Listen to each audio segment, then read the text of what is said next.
This is it. May is the final month of high school for most seniors, which means it's also a very crucial one. And we're only about halfway through the month. Dr. Kerry Dixon, aka Dr. Mom, joins us now with tips on how to help them finish strong.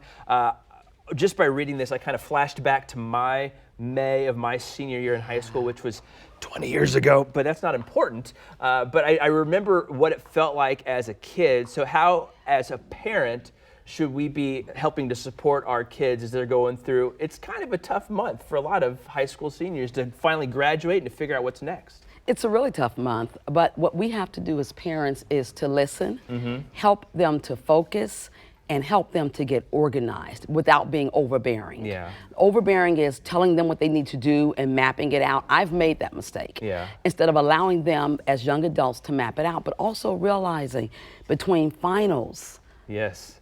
knowing what college they're going to, but kind of comparing themselves to some of their friends in the colleges they're going to or what they're doing in life. That's another thing as a parent.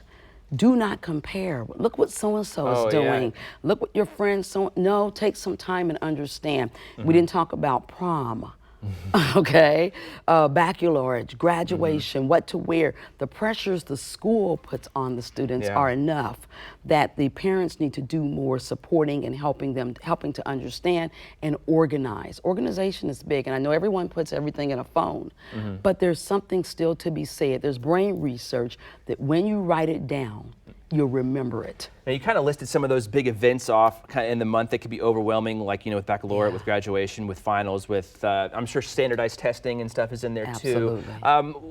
What other, you know, besides just helping to organize, what other things can we do to kind of help them out through those processes? Because they're very stressful. I remember taking the ACT as a kid and having to do, you know, the standardized testings toward the end of the years. And finals, you never realize the pressure that is on you. I don't think for finals until you, well, maybe it was me because I just didn't study. But you get in that classroom, there's a lot of pressure there. Well, also there's just stress today with social media. There's stress and there's comparing and there's what everybody else is doing, and you get those moms and dads have those license plate holders. My kid is an honor roll student, okay? So you do this comparing superficial things that other students are doing to your kid.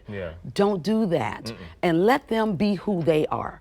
Don't even compare them to their siblings. Okay. You know, because you may have had a sibling that did quite well. They knew what school they were going to, knew what they were doing in a year ago. But you have this kid today who is still trying to figure it out. And it's okay to try to figure it out.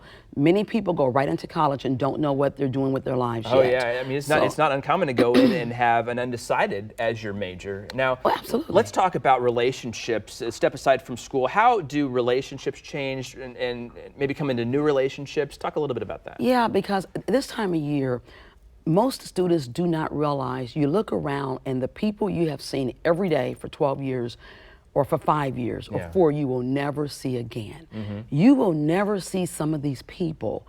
And that's crucial because they have a pattern. They've been doing things the same way every day, every year. And their relationships with their friends are going to change in addition to their relationships with their family members. And so just knowing as a parent that this is going to happen, but it also creates more stress.